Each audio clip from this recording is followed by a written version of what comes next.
Oui, merci, Monsieur le Président.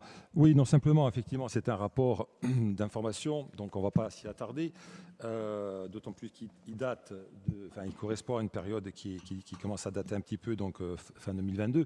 Non, moi j'avais juste une question, parce que quand je fais la somme des déficits sur le total des DSP, donc on est à peu près à 1 150 000, et du coup, je me posais la question si la rallonge, enfin j'appelle ça une rallonge, le complément de compensation qui avait été fait en juin 2023, est-ce qu'il apparaît ou pas dedans?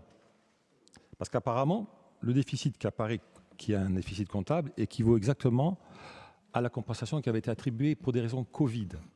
Et on dirait qu'on explique un même montant par deux raisons différentes qui étaient à l'époque compenser une perte Covid qui était une perte de trafic.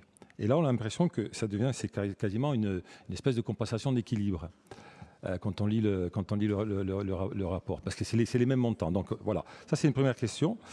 Et la deuxième question, c'est vous affirmez, sans doute avec raison, qu'il n'y a pas de transfert entre l'activité DSP et hors DSP, ou bien entre SIEG et non-SIEG, hein, je pense que c'est la même chose.